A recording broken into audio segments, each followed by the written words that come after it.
ಎಲ್ಲರಿಗೂ ಹರಿ ಓಂ.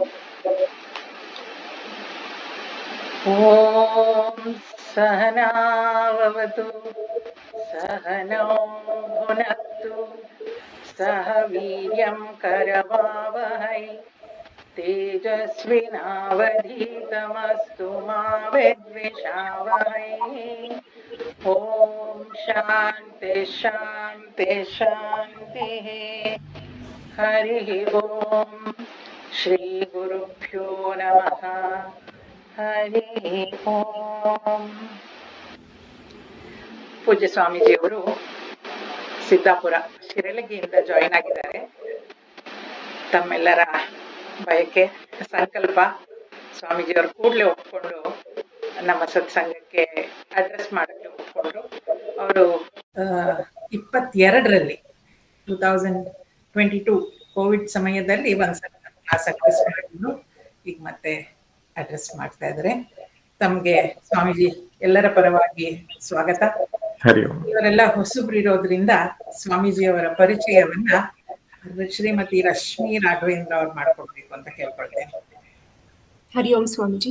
ಹರಿ ಓಂ. ಪರಮ ಪೂಜ್ಯ ಶ್ರೀ ಶ್ರೀ ಬ್ರಹ್ಮಾನಂದ ಭಾರತಿ ಸ್ವಾಮಿಗಳು. ಪರಮ ಪೂಜ್ಯ ಶ್ರೀ ಶ್ರೀಗಳ ಪೂರ್ವಾಶ್ರಮದ ಹೆಸರು ಸುಧರ್ಮ ಚೈತನ್ಯ. ಇವರು ವಿಜ್ಞಾನ ಪದವೀಧರರು. ಆಧ್ಯಾತ್ಮದಲ್ಲಿ ತೀವ್ರ ಆಸಕ್ತಿ ಹೊಂದಿ ತಮ್ಮನ್ನು ಆಧ್ಯಾತ್ಮ ಚಿಂತನೆಗೆ ತೊಡಗಿಸಿಕೊಂಡರು. ಮುಂಬೈನ ಸಂದೀಪನಿ ಸಾಧನಾಲಯದಲ್ಲಿ ಋಷಿಕೇಶದಲ್ಲಿ ಸ್ವಾಮಿ ಶಾಂತಿ ಧರ್ಮಾನಂದರ ಬಳಿ ಹಲವು ಮಣಿದ್ರಾವಿಡ ಶಾಸ್ತ್ರಿಯವರಲ್ಲಿ ಕೆಲವು ಕಾಲ ಶಾಸ್ತ್ರಗಳ ಅಧ್ಯಯನ ಮಾಡಿ ಸುಮಾರು 6 ತಿಂಗಳ ಕಾಲ ನರ್ಮದಾ ಪರಿಕ್ರಮವನ್ನು ಮಾಡಿದ್ದಾರೆ. ಶಿರಸಿ ಬಳಿಯ ಸಿದ್ದಾಪುರದ ಶಿರಾಳಗಿ ಎಂಬ ಹಳ್ಳಿಯಲ್ಲಿನ ಚೈತನ್ಯ ರಾಜ ರಾಮಾಶ್ರಮದಲ್ಲಿ ತಮ್ಮ ಆಧ್ಯಾತ್ಮ ಸಾಧನೆಗಳನ್ನು ಮುಂದುವರೆಸಿದ್ದಾರೆ. ಒಮ್ಮೆ ಉತ್ತರ ಭಾರತ ಪ್ರವಾಸದಲ್ಲಿ ಉತ್ತರ ಕಾಶಿಗೆ ಹೋದಾಗ ಅಲ್ಲಿ ಶ್ರೀ ಶ್ರೀ ಪರಮಾನಂದ ಭಾರತಿ ಸ್ವಾಮಿಗಳು ಅಲ್ಲಿನ ಸನ್ಯಾಸಿಗಳಿಗೆ ಬ್ರಹ್ಮಸೂತ್ರ ಭಾಷ್ಯ ಪಾಠ ಮಾಡುತ್ತಿದ್ದರು. ಅವರನ್ನು ಭೇಟಿ ಮಾಡಿ ಅನೇಕ ಆಧ್ಯಾತ್ಮಿಕ ವಿಷಯಗಳ ಚರ್ಚೆ ನಡೆಸಿ ಸನ್ಯಾಸ ಸ್ವೀಕಾರ ಮಾಡುವ ತಮ್ಮ ಇಂಗಿತವನ್ನು ಶ್ರೀಗಳಲ್ಲಿ ತಿಳಿಸಿದರು. ಮುಂದೆ ಸುಧರ್ಮ ಚೈತನ್ಯರಲ್ಲಿದ್ದ ವೈರಾಗ್ಯ, ಆಧ್ಯಾತ್ಮಿಕ ತುಡಿತ, ದೃಢ ನಿರ್ಧಾರಗಳನ್ನು ಮನಗೊಂಡು ಸನ್ಯಾಸ ದೀಕ್ಷೆಗೆ ಶುಭ ಮುಹೂರ್ತ ನಿಗದಿಪಡಿಸಿ ಶ್ರೀರಂಗಪಟ್ಟಣದ ಗೋಸಾಯಿ ಘಾಟಿನ ಕಾವೇರಿ ತೀರದಲ್ಲಿ ದೀಕ್ಷೆ ಕೊಟ್ಟು ಬ್ರಹ್ಮಾನಂದ ಭಾರತಿ ಎಂಬ ಯೋಗ ಪಟ್ಟವನ್ನು ನೀಡಿದರು. ಹರಿ ಓಂ. ಹರಿ ಓಂ. ಇದು ಸ್ವಾಮೀಜಿಯವರ ಪರಿಚಯ ಆಗಿತ್ತು. ಕೆಲವರೆಲ್ಲ ಸ್ವಾಮೀಜಿಯವರ ಮಾತುಗಳನ್ನ ಹಿಂದೆ ಕೂಡ ಕೇಳಿದ್ರಿ. ಈಗಲೂ ಕೂಡ ತಾವೆಲ್ಲರೂ ಕೇಳ್ಬೇಕು ಅಂತ ಬಹಳ ಹೊತ್ತಿಂದ ಕರೀತಾ ಇದ್ದೀರಾ. ಹೆಚ್ಚು ಹೊತ್ತು ನಾನು ನಿಮ್ಮ ಮತ್ತು ಸ್ವಾಮೀಜಿಯ ಮಧ್ಯ ಇರೋದಿಲ್ಲ. ಸ್ವಾಮೀಜಿ ಇವತ್ತಿನ ಸತ್ಸಂಗವನ್ನ ನಡೆಸಿಕೊಡ್ಬೇಕು ಅಂತ ಪಾದಸ್ಪರ್ಶ ನಮಸ್ಕಾರಗಳು. ಹರಿ ಓಂ. ಆರಂಭ ಮಾಡ್ಲಾ? ಓಂ ಸದಾಶಿವಸಮಾರಂಭಾಂ ಶಂಕರಾಚಾರ್ಯಮಧ್ಯಮಾಂ ಅಸ್ಮದಾಚಾರ್ಯಪರ್ಯಂತಾಂ ವಂದೇ ಗುರುಪರಂಪರಾಂ. ಶ್ರುತಿಸ್ಮೃತಿಪುರಾಣಾನಾಂ ಆಲಯಂ ಕರುಣಾಲಯಂ ನಮಾಮಿ ಭಗವತ್ಪಾದಶಂಕರಂ ಲೋಕಶಂಕರಂ. ಶಂಕರಂ ಶಂಕರಾಚಾರ್ಯಂ ಕೇಶವಂ ಬಾದರಾಯಣಂ ಸೂತ್ರಭಾಷ್ಯಕೃತೌ ವಂದೇ ಭಗವಂತೌ ಪುನಃ ಪುನಃ. ಈಶ್ವರೋ ಗುರುರಾತ್ಮೇತಿ ಮೂರ್ತಿಭೇದವಿಭಾಗಿನೇ ವ್ಯೋಮವದ್ವ್ಯಾಪ್ತದೇಹಾಯ ದಕ್ಷಿಣಾಮೂರ್ತಯೇ ನಮಃ. ದಕ್ಷಿಣಾಮೂರ್ತಯೇ ನಮಃ. ಕೃಷ್ಣಾಯ ವಾಸುದೇವಾಯ ದೇವಕೀನಂದನಾಯ ಚ ನಂದಗೋಪಕುಮಾರಾಯ ಗೋವಿಂದಾಯ ನಮೋ ನಮಃ. ಹರಿ ಓಂ. ಶ್ರೀಮತಿ ಶಾಂತಲಾ ವಿಶ್ವನಾಥ್ ಅವರು ಬಹಳ ವರ್ಷಗಳಿಂದ ಈ ಅಧ್ಯಾತ್ಮ ಚಿಂತನೆಯ ತರಗತಿಗಳನ್ನು ನಡೆಸಿಕೊಂಡು ಬಂದಿರುವುದು ನಮಗೆ ಗೊತ್ತು. ದೇವಿ ಗ್ರೂಪ್ಗಳನ್ನ, ಯುವಕರಿಗೆ ತರಗತಿಯನ್ನ, ಮಕ್ಕಳಿಗೆ ಬಾಲವಿಹಾರ ತರಗತಿಗಳನ್ನ ತುಂಬಾ ಶಿಸ್ತಿನಿಂದ ಆಕರ್ಷಕವಾಗಿ ತರಗತಿಯನ್ನ ನಡೆಸ್ತಾರೆ. ಈ ಬಾರಿ ಭಗವದ್ಗೀತೆಯ ಚಿಂತನೆಯನ್ನ ಕೈಗೆತ್ತಿಕೊಂಡು ಅದನ್ನ ಒಂದು ವಿಶಿಷ್ಟ ಶೈಲಿಯಲ್ಲಿ ಅರ್ಥಚಿಂತನೆಯನ್ನ ಮಾಡಲಿಕ್ಕೆ ಹೊರಟಿದ್ದಾರೆ.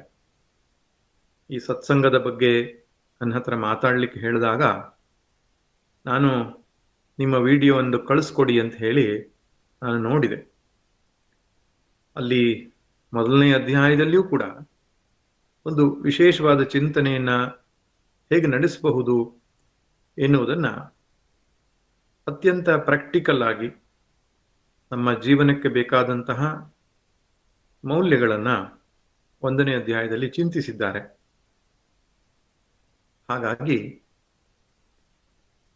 ಅವರ ಅಧ್ಯಯನದ ಹಿನ್ನೆಲೆ, ಜೀವನ ಅನುಭವದ ಹಿನ್ನೆಲೆ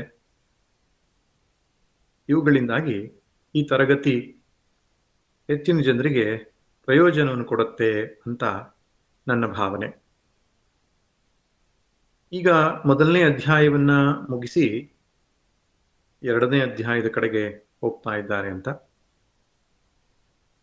1ನೇ ಅಧ್ಯಾಯದ ಬಗ್ಗೆ ಸ್ವಲ್ಪ ಮಾತನಾಡಿ 2ನೇ ಅಧ್ಯಾಯವನ್ನು ಕೂಡ ಒಂದು ಪರಿಚಯವನ್ನು ನಾನು ಮಾಡ್ಲಿಕ್ಕೆ ಬಯಸ್ತೇನೆ. ನನಗೆ ಇನ್ನೊಂದು ತರಗತಿ ಕೂಡ ಇರೋದ್ರಿಂದ ನಾನು 3/4 ಗಂಟೆ ಕೊಟ್ಟಿದ್ದಾರೆ, ಅರ್ಧ ಗಂಟೆ ಆದ್ರೂ ನಾನು ಮಾತಾಡ್ಲಿಕ್ಕೆ ಪ್ರಯತ್ನಿಸ್ತೇನೆ. ಭಗವದ್ಗೀತೆಯನ್ನ ಪ್ರಸ್ಥಾನತ್ರಯಗಳಲ್ಲಿ ಸಾಧನಾ ಪ್ರಸ್ಥಾನ ಎಂಬುದಾಗಿ ಒಪ್ಪಿಕೊಂಡಿದ್ದಾರೆ. ಶ್ರುತಿ ಪ್ರಸ್ಥಾನವಾಗಿ ಉಪನಿಷತ್ತುಗಳನ್ನ, ಸ್ಮೃತಿ ಪ್ರಸ್ಥಾನ ಎಂಬುದಾಗಿ ಭಗವದ್ಗೀತೆಯನ್ನ, ಹಾಗೂ ತರ್ಕ ಪ್ರಸ್ಥಾನ, ನ್ಯಾಯ ಪ್ರಸ್ಥಾನ ಎಂಬುದಾಗಿ ಬ್ರಹ್ಮಸೂತ್ರವನ್ನ ಹಿರಿಯರು ಸ್ವೀಕರಿಸಿ ಭಾಷ್ಯಾದಿಗಳನ್ನು ಬರೆದಿದ್ದಾರೆ. ಅದರಿಂದ ಶ್ರುತಿಯಲ್ಲಿ ನಿರ್ಣೀತವಾದಂತಹ ತತ್ವ ಯಾವುದು ಅದನ್ನ ನಿರ್ಣಯಿಸುವುದಕ್ಕೆ 10 ಉಪನಿಷತ್ತುಗಳಿಗೆ ಶಂಕರರು ಭಾಷ್ಯವನ್ನು ಬರೆದರು. ಇನ್ನು ಸ್ಮೃತಿ, ಎಲ್ಲಾ ಸ್ಮೃತಿಗಳ ಒಂದು ಸಾಂಕೇತಿಕವಾಗಿ ಭಗವದ್ಗೀತೆಯನ್ನು ಆಯ್ದುಕೊಂಡು ಅದರಲ್ಲಿಯೂ ಹೇಳಿರುವ ತತ್ವ ಉಪನಿಷತ್ತಲ್ಲಿ ಹೇಳಿರುವ ತತ್ವಕ್ಕಿಂತ ಭಿನ್ನವಾಗಿಲ್ಲ ಎನ್ನುವುದನ್ನು ಪ್ರತಿಪಾದನೆ ಮಾಡಿದರು. ಮತ್ತು ಬ್ರಹ್ಮಸೂತ್ರದಲ್ಲಿ ತರ್ಕಬದ್ಧವಾಗಿ ಲಾಜಿಕಲ್ ಸೀಕ್ವೆನ್ಸ್ ಅಲ್ಲಿ ಈ ಶ್ರುತಿ ಸ್ಮೃತಿಗಳನ್ನ ಚರ್ಚಿಸಿ ತತ್ವ ನಿರ್ಣಯವನ್ನು ಮಾಡಲಾಗುತ್ತೆ.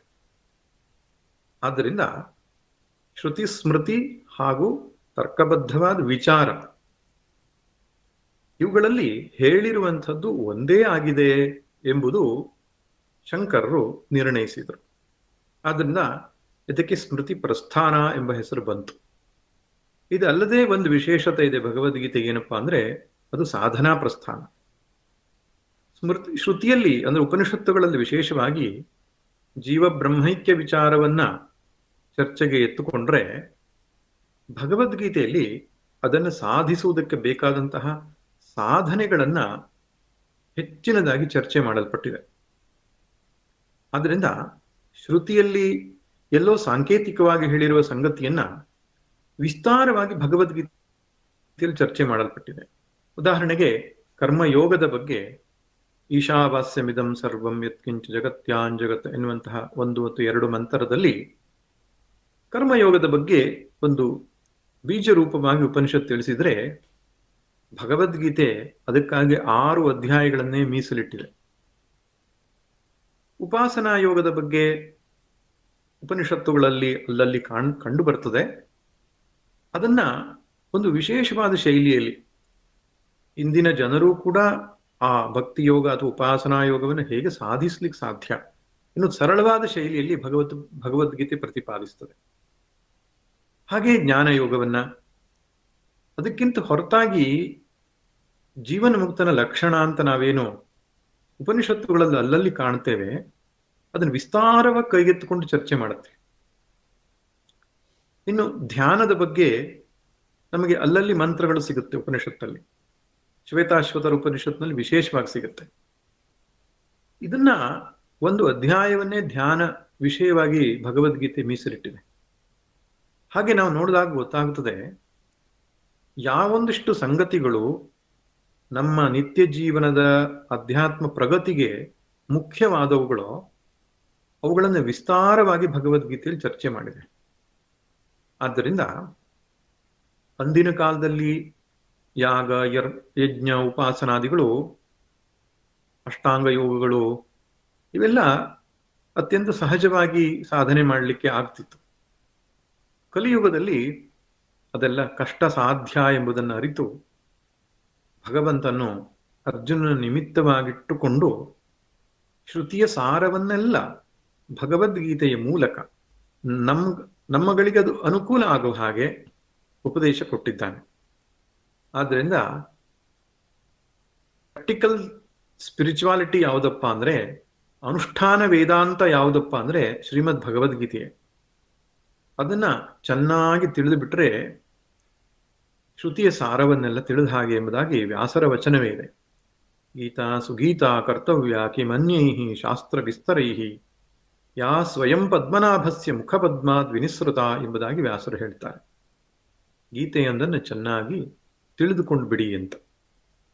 ಹಾಗೆ ಶಂಕರ ಭಗವತ್ಪಾದರು ಕೂಡ ಭಜಗೋವಿಂದಂದಲ್ಲಿ ಭಗವದ್ಗೀತಾ ಕಿಂಚಿದ ಧೀತ ಗಂಗಾ ಜಲಲವ ಕಣಿಕಾ ಪೀತ, ಭಗವದ್ಗೀತೆಯನ್ನು ಸ್ವಲ್ಪವೇ ಅಧ್ಯಯನ ಮಾಡಿದ್ರೂ ಸಾಕು ಯಮನ ದರ್ಶನ ಆಗೋದಿಲ್ಲ ಅಂತ ಹೇಳ್ಬಿಟ್ಟಿದ್ದಾರೆ. ಹೀಗೆ ಭಗವದ್ಗೀತೆಯ ಮಹಾತ್ಮೆಯನ್ನ ಶಂಕರ ಭಗವತ್ಪಾದರ ಆದಿಯಾಗಿ, ಭಗವಾನ್ ವೇದವ್ಯಾಸರ ಆದಿಯಾಗಿ, ತದನಂತರ ಬಂದಂತಹ ಎಲ್ಲ ಮಹಾತ್ಮರೂ ಕೂಡ ತುಂಬಾ ಹೊಗಳಿದ್ದಾರೆ. ಬಹುಶಃ ನಮ್ಮ ವೈದಿಕ ಸಾಹಿತ್ಯದಲ್ಲಿ ಅತ್ಯಂತ ಹೆಚ್ಚು ವ್ಯಾಖ್ಯಾನವನ್ನ ಹೊಂದಿರತಕ್ಕಂತಹ ಗ್ರಂಥ ಯಾವುದಪ್ಪ ಅಂದ್ರೆ ಶ್ರೀಮದ್ ಭಗವದ್ಗೀತೆ. ಯಾವ ಗ್ರಂಥಕ್ಕೆ ಹೆಚ್ಚು ವ್ಯಾಖ್ಯಾನಗಳಿರ್ತದೋ ಅದು ಆ ಗ್ರಂಥದ ಮಹಿಮಾತಿಶಯವನ್ನ ಹೇಳುತ್ತದೆ. ಆದ್ದರಿಂದ ಇವತ್ತಿನ ಕಾಲಕ್ಕೆ ತನ್ನ ಅಧ್ಯಾತ್ಮ ಪ್ರಗತಿಯನ್ನ ಬಯಸುವ ಯಾವುದೇ ಒಬ್ಬ ಸಾಧಕನಾದರೂ ಭಗವದ್ಗೀತೆಯನ್ನು ಚೆನ್ನಾಗಿ ಅಧ್ಯಯನ ಮಾಡಬೇಕು ಎನ್ನುವಂಥದ್ದು ಸುಸ್ಪಷ್ಟ. ಇಲ್ಲಿ ಹೇಳಿರುವ ಎಲ್ಲ ಸಂಗತಿಗಳು ತುಂಬಾ ಪ್ರಾಕ್ಟಿಕಲ್ ಆಗಿರುವಂಥದ್ದು, ದೈನಂದಿನ ಜೀವನದಲ್ಲಿ ನಾವು ಅಳವಡಿಸಿಕೊಳ್ಳಬಹುದಾದಂಥದ್ದು. ಹಾಗೆ ನೋಡಿದ್ರೆ ಹಿಂದೂ ಧರ್ಮದ ಯಾವುದೇ ಒಂದು ವಿಶಿಷ್ಟವಾದಂತಹ ಚಿಹ್ನೆಗಳಾಗ್ಲಿ, ರೂಪಗಳಾಗ್ಲಿ, ಇನ್ನೊಂದು ಆರಾಧನಾ ಪದ್ಧತಿಗಳಾಗ್ಲಿ ಯಾವುದನ್ನು ಕೂಡ ಎತ್ತಿ ಹಿಡಿಯಲ್ಲ ಭಗವದ್ಗೀತೆ. ಆ ದೃಷ್ಟಿಯಲ್ಲಿ ಇದು ಭಾರತ ದೇಶದ ಧರ್ಮಗ್ರಂಥ ಅಲ್ಲ, ಜಗತ್ತಿನ ಧರ್ಮಗ್ರಂಥವಾಗಬೇಕು ಅಂತ. ಜಗತ್ತಿನ ಯಾವ ಮೂಲೆಯಲ್ಲಿ ಒಬ್ಬ ವ್ಯಕ್ತಿ ತನ್ನ ವ್ಯಕ್ತಿತ್ವವನ್ನು ವಿಕಾಸ ಮಾಡಿಕೊಳ್ಳಬೇಕು, ಅಧ್ಯಾತ್ಮ ಸಾಧನೆಯನ್ನು ಮಾಡಬೇಕು ಅಂದ್ರೂ ಅವನಿಗೆ ಭಗವದ್ಗೀತೆ ಒಂದು ಕೈಪಿಡಿ ಆಗಬಲ್ಲದು. ಅಂತಹ ಒಂದು ಆದರ್ಶ ಗ್ರಂಥ 18 ಅಧ್ಯಾಯಗಳನ್ನು ಒಳಗೊಂಡಿದೆ. ಮಹಾಭಾರತದ ಭೀಷ್ಮ ಪರ್ವದಲ್ಲಿ ದೊರಕುವಂಥದ್ದು, ಮಧ್ಯೆ ಮಹಾಭಾರತಂ ಅಂತ. ಭಗವದ್ಗೀತೆಯ ಆರಂಭ ಅನ್ನುವಂಥದ್ದು 2 ಸೇನೆಗಳ ವೀಕ್ಷಣೆ ಅರ್ಜುನ ಮಾಡುವುದರ ಮೂಲಕವಾಗಿ ಸೇನೆಗಳ ವರ್ಣನೆ ಮುಂತಾದವುಗಳಿಂದ ಆಗುತ್ತದೆ. ಆದರೆ ಭೀಷ್ಮಾಚಾರ್ಯರು ಯಾವಾಗ ಯುದ್ಧರಂಗದಲ್ಲಿ ಬಿದ್ದರೋ, ಶರಶಯ್ಯೆಯ ಮೇಲೆ ಮಲಗಿದರು, ಆಗ ಯುದ್ಧರಂಗದಲ್ಲೇ ಇದ್ದ ಸಂಜಯ ಓಡೋಡಿ ಬಂದು ಧೃತರಾಷ್ಟ್ರನಿಗೆ ಹೇಳ್ತಾನೆ, ಭೀಷ್ಮರು ಬಿದ್ದರು ಅಂತ. ಆಗ ಧೃತರಾಷ್ಟ್ರ ಕೇಳ್ತಾನೆ, ಮೊದಲನೇ ದಿನದಿಂದ ಏನಾಯ್ತು ಅನ್ನೋ ಸವಿಸ್ತಾರವಾಗಿ ಹೇಳು ಅಂತ. ಶುರುವಿನಿಂದ ಏನೇನಾಯ್ತು ಅನ್ನೋ ಘಟನೆಯನ್ನು ಹೇಳು ಅಂತ. ಆಗ ಯುದ್ಧದ 18 ದಿನಗಳಲ್ಲಿ ಮೊದಲನೇ ದಿನ ಏನಾಯ್ತು ಎನ್ನುವುದನ್ನ ಸಂಜಯ ಧೃತರಾಷ್ಟ್ರನಿಗೆ ಹೇಳ್ತಕ್ಕಂಥದ್ದು ಭಗವದ್ಗೀತೆ. ಮೊದಲನೇ ಅಧ್ಯಾಯಕ್ಕೆ ಅರ್ಜುನ ವಿಷಾದ ಯೋಗ ಅಂತ ಹೇಳ್ತಾನೆ. ಈ ಹೆಸರು ಯಾವುದೂ ಕೂಡ ಮಹಾಭಾರತದಲ್ಲಿ ಇಲ್ಲ, ಮೂಲ ಮಹಾಭಾರತದಲ್ಲಿ ಇಲ್ಲ. ಮಹಾಭಾರತ ನೇರವಾಗಿ ಶುರು ಮಾಡುತ್ತೆ ಧೃತರಾಷ್ಟ್ರ ಉವಾಚ ಧರ್ಮಕ್ಷೇತ್ರೆ ಕುರುಕ್ಷೇತ್ರೆ, ಹೀಗೆ ಶುರು ಮಾಡುತ್ತೆ. ಅಥ ಪ್ರಥಮೋಧ್ಯಾಯ ಅರ್ಜುನ ವಿಷಾದ ಯೋಗ, ಅದೆಲ್ಲ ತದನಂತರ ಬಂದ ಆಚಾರ್ಯರು ಕೊಟ್ಟಂತ ಹೆಸರು. ಅಧ್ಯಾಯಕ್ಕೆ ಒಂದು ಹೆಸರು ಕೊಡಬೇಕಲ್ಲ. ಹಾಗೆ ಅಲ್ಲಿ ಯೋಗ ಅನ್ನುವ ಶಬ್ದಕ್ಕೂ ಕೂಡ ಅಧ್ಯಾಯ ಅಂತಾನೆ ಅರ್ಥ, ಚಾಪ್ಟರ್ ಅಂತ ಅರ್ಥ. ಯಾಕಂದ್ರೆ 18 ಅಧ್ಯಾಯಗಳಲ್ಲಿ 18 ಯೋಗಗಳ ಹೇಳಿದೆ ಅಂತ ಹೇಳಬಾರ್ದು. ಭಗವದ್ಗೀತೆಯಲ್ಲಿ ಹೇಳಿರೋದು 2 ಯೋಗ, ಒಂದು ಕರ್ಮಯೋಗ, ಇನ್ನೊಂದು ಜ್ಞಾನಯೋಗ ಅಂತ. ಕರ್ಮಯೋಗೇನ ಯೋಗಿನಾಂ ಸಾಂಖ್ಯಯೋಗೇನ ಎಂಬುದಾಗಿ ಅವನೇ ಸ್ಪಷ್ಟಪಡಿಸ್ತಾನೆ. ಸಾಂಖ್ಯಯೋಗ ಮತ್ತು ಕರ್ಮಯೋಗ. ಸಾಂಖ್ಯಯೋಗ ಅಂದ್ರೆ ಜ್ಞಾನಯೋಗ ಅಂತ ಅರ್ಥ. ಕರ್ಮಯೋಗದಲ್ಲಿ ಒಂದು ಉಪವಿಭಾಗವಾಗಿ ಭಕ್ತಿ ಯೋಗ ಅಂತ ಪರಿಗಣಿಸಲ್ಪಟ್ಟಿದೆ. ಆದ್ದರಿಂದ 3 ಯೋಗಗಳಾಗಿ ನಾವು ಮಾಡ್ಕೊಳ್ಬಹುದು: ಕರ್ಮಯೋಗ, ಭಕ್ತಿಯೋಗ, ಜ್ಞಾನಯೋಗ. ಇಷ್ಟೇ ಹೊರತು 18 ಯೋಗಗಳಿದೆ ಅಂತಲ್ಲ. ಹಾಗಾದ್ರೆ ಏನು ಯೋಗ ಅಂದ್ರೆ ಅಧ್ಯಾಯ ಅಂತ. ಅರ್ಜುನ ವಿಷಾದ ಎಂಬಂತಹ ಒಂದು ಅಧ್ಯಾಯ ಇದು ಅಂತ. ಈ ಅಧ್ಯಾಯ ಯಾಕೆ ಹೇಳಿದೆ ಅಂದ್ರೆ, ಅಧ್ಯಾತ್ಮ ಎನ್ನುವಂತಹ ಒಂದು ಔಷಧಿ ಕೊಡಬೇಕಾದ್ರೆ ರೋಗಿಯ ಲಕ್ಷಣವನ್ನು ನಾವು ತಿಳಿಬೇಕು. ಯಾವಾಗ ವೈದ್ಯನಾದವನು ರೋಗದ ಲಕ್ಷಣವನ್ನ ಅರಿಯದೆ, ರೋಗಕ್ಕೆ ಹೇತುವನ್ನ ಅರಿಯದೆ ಔಷಧೋಪಚಾರವನ್ನು ಮಾಡ್ತಾನೋ ಅದು ಸಫಲವಾಗುವುದಿಲ್ಲ. ಅದಕ್ಕೆ ಸಿಂಪ್ಟಮ್ಸ್ ಆಫ್ ಡಿಸೀಸಸ್, ರೋಗದ ಕಾರಣಗಳನ್ನು ಸ್ಪಷ್ಟವಾಗಿ ತಿಳಿಯಬೇಕಾಗ್ತದೆ. ಆದ್ದರಿಂದ ಭಗವದ್ಗೀತೆಯ ಉಪದೇಶ ಏನು 2ನೇ ಅಧ್ಯಾಯದ 11ನೇ ಶ್ಲೋಕದಿಂದ ಆರಂಭ ಆಗತ್ತೆ. ಅಶೋಚ್ಯಾನನ್ವಶೋಚಸ್ತುಂ ಪ್ರಜ್ಞಾವಾದಾಶ್ಚ ಭಾಷಸೆ. ಹೇ ಅರ್ಜುನ, ಅಳಬಾರದವರಿಗಾಗಿ ಅಳುತ್ತಿದ್ದೀಯಾ? ತಿಳಿದವನಂತೆ ಮಾತನಾಡುತ್ತಿದ್ದೀಯಾ? ತಿಳಿದವರು ಅಳಿದವರಿಗಾಗಲಿ ಉಳಿದವರಿಗಾಗಲಿ ಅಳುವುದಿಲ್ಲ ಅಂತ ಒಂದು ಉಪದೇಶ ಆರಂಭ ಮಾಡ್ತಾರೆ. 11ನೇ ಶ್ಲೋಕದಿಂದ ಉಪದೇಶ ಆರಂಭ ಆಗ್ತದೆ. ಆ ಉಪದೇಶಕ್ಕೆ ಅಧಿಕಾರಿ ಯಾರು ಎಂಬುದನ್ನ ಚರ್ಚೆ ಮಾಡುವುದಕ್ಕೆ ಭಗವದ್ಗೀತೆ 1ನೇ ಅಧ್ಯಾಯ ಬರುತ್ತೆ. ಅಂದ್ರೆ ಜ್ಞಾನವೆಂಬ ಮದ್ದನ್ನ, ಔಷಧವನ್ನ ಸ್ವೀಕರಿಸಬೇಕಾದ್ರೆ ರೋಗದ ಲಕ್ಷಣ ಏನು ಅಂತ ತಿಳಿದುಕೊಳ್ಬೇಕು. ಅರ್ಜುನಿಗೆ ಯಾವ ರೋಗ ಉಂಟಾಗಿತ್ತು? ಸಂಸಾರ ರೋಗ ಉಂಟಾಗಿತ್ತು. ಆ ಸಂಸಾರ ರೋಗ ಅಂತ ಹೇಳಿದ್ರೆ ಏನು ಅಂದ್ರೆ ರಾಗ, ಶೋಕ, ಮೋಹ ಅಂತ ಕರೀತಾರೆ. ರಾಗ ಅಂದ್ರೆ ಅಟ್ಯಾಚ್ಮೆಂಟ್, ಅದರಿಂದ ಉಂಟಾದಂತಹ ಶೋಕ ಅಂದ್ರೆ ದುಃಖ, ದುಃಖದಿಂದ ಆವೃತವಾದಂತಹ ಅಂತಃಕರಣದಲ್ಲಿ ವಿವೇಕ ಹೊರಟು ಹೋಗ್ತದೆ. ಅದನ್ನ ಮೋಹ ಅಂತ ಹೇಳ್ತಾರೆ, ಅಥವಾ ಅವಿವೇಕ ಅಂತ ಹೇಳ್ತಾರೆ. ರಾಗ, ಶೋಕ, ಮೋಹಾತ್ಮಕವಾದ ಸಂಸಾರದ ರೋಗ ಅರ್ಜುನನಿಗೆ ಅಂಟಿಕೊಂಡಿತ್ತು.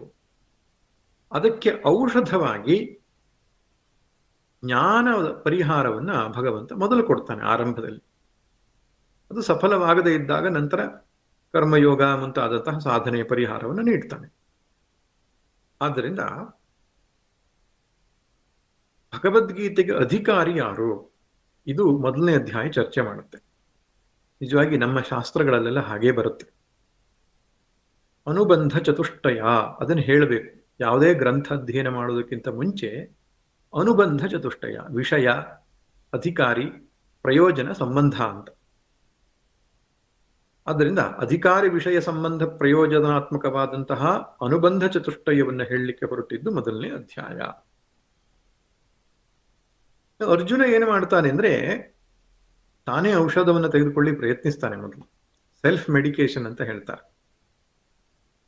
ತನಗೆ ಸಮಸ್ಯೆ ಆಗಿದೆ ಅಂತ ಗೊತ್ತಾಗಿ ತಾನೇ ಪರಿಹಾರ ಮಾಡಲಿಕ್ಕೆ ಹೊರಡ್ತಾನೆ. ಆದ್ರಿಂದ ಕೃಷ್ಣ ಸುಮ್ಮನೆ ಇರ್ತಾನೆ. 1ನೇ ಅಧ್ಯಾಯದಲ್ಲಿ ಕೃಷ್ಣ ಮಾತನಾಡೋದೇ ಇಲ್ಲ. ಯಾಕೆ? ಎಲ್ಲಿಯ ತನಕ ಶಿಷ್ಯ ಶರಣಾಗುವುದಿಲ್ಲವೋ ಅಲ್ಲಿಯ ತನಕ ಉಪದೇಶ ಕೊಡಬಾರದು ಅಂತಿದೆ ನಿಯಮ. ಹಾಗೆ ಅರ್ಜುನ ತಾನೇ ಬೇರೆ ಬೇರೆ ಪರಿಹಾರಗಳನ್ನ, ಉಪದೇಶಗಳನ್ನ ಒಂದು ರೀತಿಯಲ್ಲಿ ಕೃಷ್ಣನಿಗೆ ನೀಡುವ ಹಾಗೆ ಕಾಣಿಸ್ತದೆ. ಕೊನೆಗೆಲ್ಲವೂ ವಿಫಲವಾದಾಗ ಗುರುವಿನಲ್ಲಿ ಶರಣಾಗ್ತಾನೆ. ಆದ್ದರಿಂದ ಗುರುವಿನ ಮೂಲಕವೇ ಈ ಜ್ಞಾನ ಬರಬೇಕಾದದ್ದು. ಅಧ್ಯಾತ್ಮ ಜ್ಞಾನವೇ ಈ ಸಂಸಾರಕ್ಕೆ ಪರಿಹಾರ.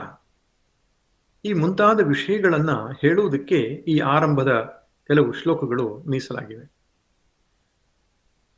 1ನೇ ಅಧ್ಯಾಯವನ್ನ ಮುಖ್ಯವಾಗಿ 5 ಭಾಗಗಳಾಗಿ ನಾವು ವಿಂಗಡಿಸಬಹುದು. ಆರಂಭದ 20 ಶ್ಲೋಕಗಳೇನಿದೆ ಅದು ಸೈನ್ಯದ ವಿವರಣೆಯನ್ನು ನೀಡುತ್ತೆ. ಬರೀ ಸೈನ್ಯದ ವಿವರಣೆ ಅಷ್ಟೇ ಅಲ್ಲ, ಧೃತರಾಷ್ಟ್ರನ ಮನಸ್ಥಿತಿ, ದುರ್ಯೋಧನನ ಮನಸ್ಥಿತಿ ಹಾಗೂ ಸಂಜಯನ ಮನಸ್ಥಿತಿಯನ್ನ ಅನಲೈಸ್ ಮಾಡುತ್ತೆ. ಇನ್ನು 20ರಿಂದ 25ನೇ ಶ್ಲೋಕದ ತನಕ ಉಭಯ ಸೇನೆಗಳ ಮಧ್ಯೆ ರಥಸ್ಥಾಪನೆ ಮಾಡುವಂತಹ ಒಂದು ಪ್ರಕ್ರಿಯೆ. ಆ ಮೂಲಕವಾಗಿ ಕೃಷ್ಣನು ಒಂದು ಚತುರತೆಯನ್ನು ಉಪಯೋಗಿಸ್ತಾನೆ. ಅಲ್ಲಿ ಅರ್ಜುನನು ಯಾವ ಉದ್ದೇಶದಿಂದ ಯುದ್ಧಕ್ಕೆ ಬಂದಿದ್ದಾನೆ ಎನ್ನುವುದನ್ನು ತಿಳಿದುಕೊಳ್ಳುವುದಕ್ಕೆ ಕೃಷ್ಣ ಒಂದು ವ್ಯವಸ್ಥಿತವಾದಂತಹ ಒಂದು ಪ್ರಕ್ರಿಯೆಯನ್ನ ಅಲ್ಲಿ ಬಳಸ್ತಾನೆ. ಆ ವಿಷಯ ಅನ್ನುವಂಥದ್ದು 20ರಿಂದ 25ರ ತನಕ ಚರ್ಚೆ ಆಗಿದೆ. ಇನ್ನು ಮೂರನೆಯದು 26ರಿಂದ 28ರ ತನಕ ಅರ್ಜುನನಿಗೆ ರಾಗ ಉತ್ಪತ್ತಿ ಆಯಿತು. ರಾಗ ಅಂದ್ರೆ ಸಂಗೀತದ ರಾಗಗಳಲ್ಲ, ರಾಗ ಅಂದ್ರೆ ರಂಜ ಧಾತುವಿನಿಂದ ರಾಗ ಶಬ್ದ ಉತ್ಪತ್ತಿಯಾಗಿದೆ. ಅಟ್ಯಾಚ್ಮೆಂಟ್ ಅಂತ ಅರ್ಥ. ನನ್ನವರು ಎನ್ನುವಂತಹ ಒಂದು ಅಟ್ಯಾಚ್ಮೆಂಟ್ ಉತ್ಪತ್ತಿ ಆಯಿತು. 28ರಿಂದ 34ರ ತನಕ ಅವನಿಗೆ ಶೋಕದ ವಿವರ, ಅರ್ಜುನಿಗೆ ಉಂಟಾದಂತಹ ಶೋಕ ಹೇಗಿತ್ತು ಅಂತ, ಎಂತಹ ಡಿಪ್ರೆಷನ್ನಿಗೆ ಹೋಗಿದ್ದ ಅರ್ಜುನ ಅಂತ, ಅರ್ಜುನ ಜ್ವರ ಅಂತ ಪೂಜ್ಯ ಸ್ವಾಮಿ ಚಿನ್ಮಯಾನಂದರು ಹೇಳ್ತಾರೆ. ಒಂದು ರೀತಿ ಡಿಪ್ರೆಷನ್ ನೀನ ಎಲ್ಲ ಲಕ್ಷಣಗಳು ಕಾಣಿಸ್ತವೆ ಇದರಲ್ಲಿ. ಕೊನೆಗೆ 35ರಿಂದ 47ನೇ ಶ್ಲೋಕದ ತನಕ ಅವನಿಗೆ ಕವಿದ ಮೋಹ. ಈ ರಾಗ, ಶೋಕ, ಮೋಹ ಅಂತ ಏನಿದೆ ಇದೇ ಸಂಸಾರ ಬಂಧನ ಅಂತ.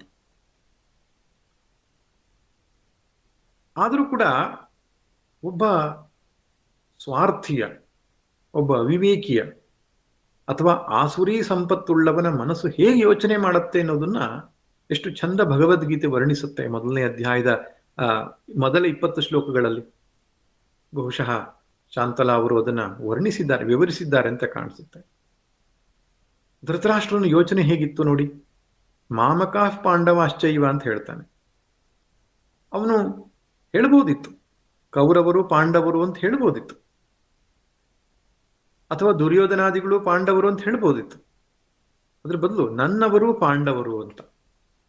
ಅದರಲ್ಲೇ ಗೊತ್ತಾಗತ್ತೆ ಅವನು ಎಡವಿದ್ದಾನೆ ಅಂತ.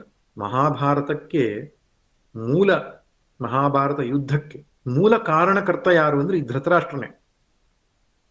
ಅವನಿಗೆ ಹೊರಕಣ್ಣು ಇಲ್ಲದಷ್ಟೇ ಅಲ್ಲ, ಈಗ ಹೊರಕಣ್ಣು ಇಲ್ದಗಿದ್ರೆ ಕುರುಡ್ರು ಅಂತವ್ರು ದೊಡ್ಡ ದೊಡ್ಡ ಸಾಧನೆ ಮಾಡಿದ್ದಾರೆ. ಅವನಿಗೆ ಒಳಗಣ್ಣು ಕುರುಡಾಗಿತ್ತು ಅಂತ. ಏಕೆಂದ್ರೆ ಈ ವಿದುರರು, ಭೀಷ್ಮರು, ಆಮೇಲೆ ಅವನ ಹೆಂಡತಿಯಾದ ಗಾಂಧಾರಿ, ಕೃಷ್ಣ, ಹೀಗೆ ವ್ಯಾಸರು ಎಲ್ಲ ಜ್ಞಾನಿಗಳು ಬಂದು ಹೇಳಿದ್ರು ಕೂಡ, ನೋಡಪ್ಪ ಈ ದುರ್ಯೋಧನ ಅನಾಹುತ ಆಗ್ತದೆ, ಇವನ ನಿಯಂತ್ರಣದಲ್ಲಿ ಇಟ್ಟುಕೋ, ಅವನ ಮಾತಿಗೆ ನೀನು ಸೊಪ್ಪು ಹಾಕಬೇಡ, ಇಷ್ಟೆಲ್ಲ ಹೇಳಿದ್ರು ಅವನು ದುರ್ಯೋಧನನಿಗೆ ಮಾತಿಗೆ ಕಟ್ಟು ಬಿದ್ದುಬಿಟ್ಟ. ಆದ್ದರಿಂದ ಅವನು ಕೇಳೋದು ನನ್ನವರು ಪಾಂಡವರು ಅಂತ. ಆ ಮಮಕಾರ ಅನ್ನುವಂಥದ್ದೇನಿದೆ, ನನ್ನ ಮಗ ಅನ್ನುವಂಥ ಮಮಕಾರ ಏನಿದೆ ಅದು ಹಾಳು ಮಾಡಿತು. ಇನ್ನೊಂದು, ದುರ್ಯೋಧನ ಮಾತುಗಳನ್ನು ನೀವು ಲಕ್ಷ್ಯವಿಟ್ಟು ಕೇಳಿದ್ರೆ ಅವನು ಸೋಲುವುದು ಖಚಿತವಾಗಿತ್ತು. ಯಾಕಂದ್ರೆ ಅವನ ಮನಸ್ಥಿತಿಯೇ ತಳಮಳದಿಂದ ಕೂಡಿತ್ತು. ಅವನು ಹೇಳ್ತಾನೆ ಪಾಂಡುಪುತ್ರಾಣಾಮಾಚಾರ್ಯ, ದ್ರೋಣರ ಹತ್ರ ಬಂದು ಹೇಳೋದು ಅವನು ಪಾಂಡುಪುತ್ರರ ಆಚಾರ್ಯರೇ ಅಂತ.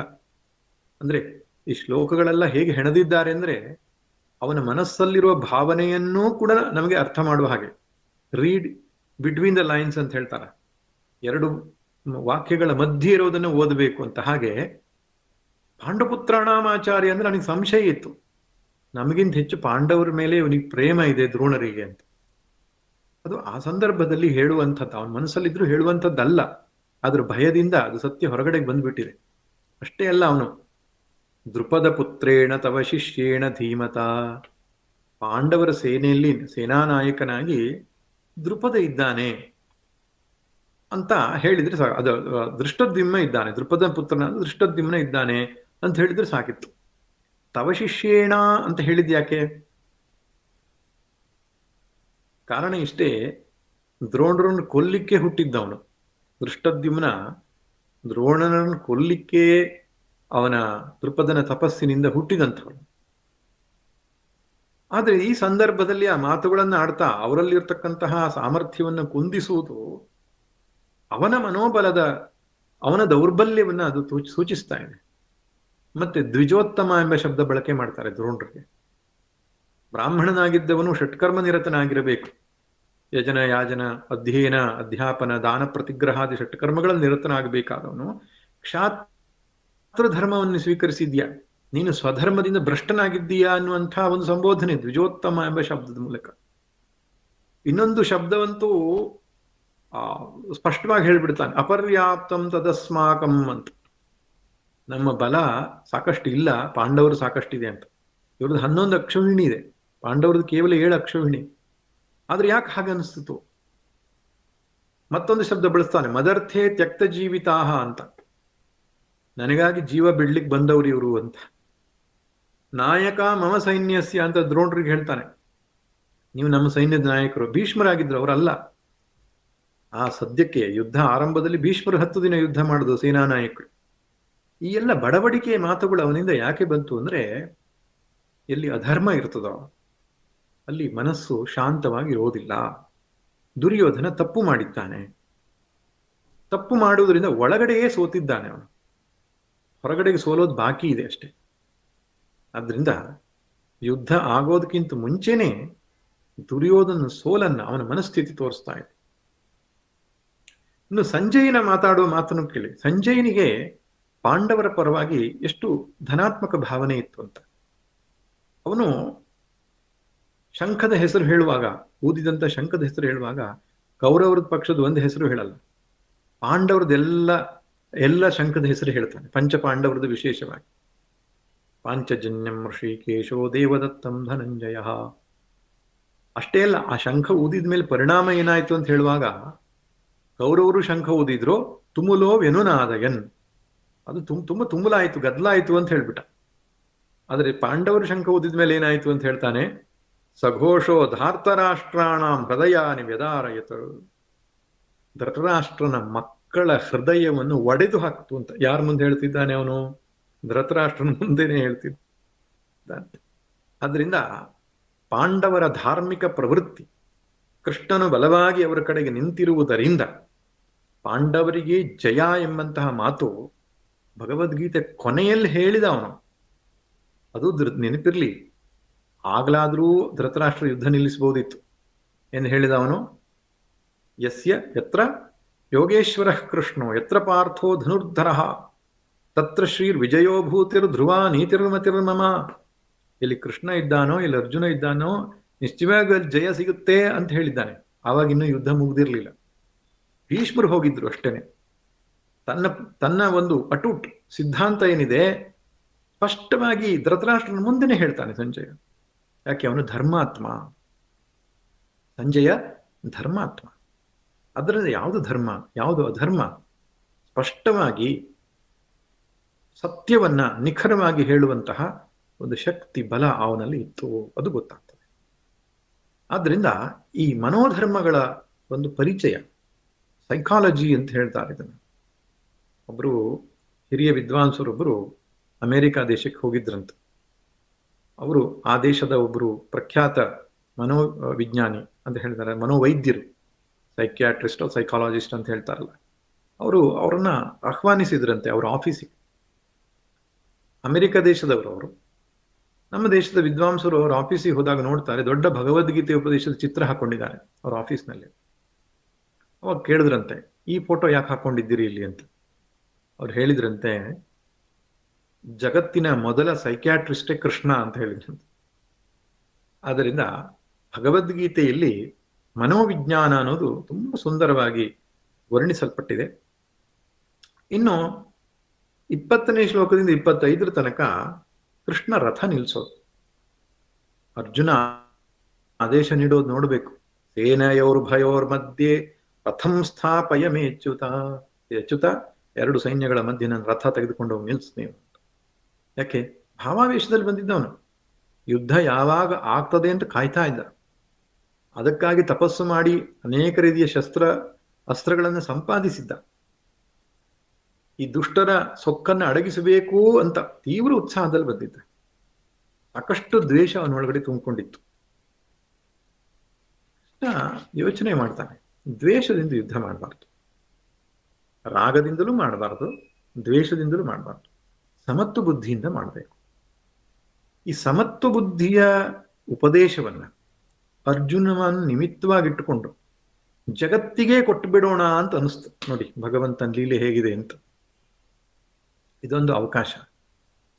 ಯುದ್ಧವನ್ನೇ ಸಮತ್ವ ಬುದ್ಧಿಯಿಂದ ಮಾಡ್ಲಿಕ್ಕೆ ಸಾಧ್ಯ ಆದ್ರೆ ನಮ್ಮ ದೈನಂದಿನ ಬೇರೆ ಕಾರ್ಯಗಳನ್ನು ಸಮತ್ವ ಬುದ್ಧಿಯಿಂದ ಯಾಕೆ ಮಾಡ್ಲಿಕ್ಕೆ ಆಗಲ್ಲ?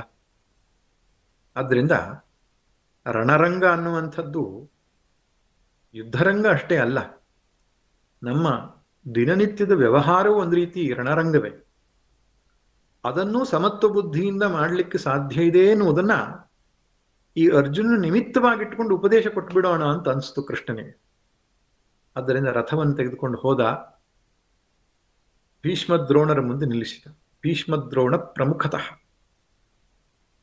ಆಮೇಲೆ ಹೇಳ್ತಾನೆ, ಉವಾಚ ಪಾರ್ಥ ಪಶ್ಯೈತಾನ್ ಸಮವೇತಾನ್ ಕುರುನಿತಿ. ಅಲ್ಲ, ಕೃಷ್ಣ ಮಾತಾಡಿದ್ದು ಇದೊಂದೇ ಭಗವದ್ಗೀತೆ 1ನೇ ಅಧ್ಯಾಯದಲ್ಲಿ.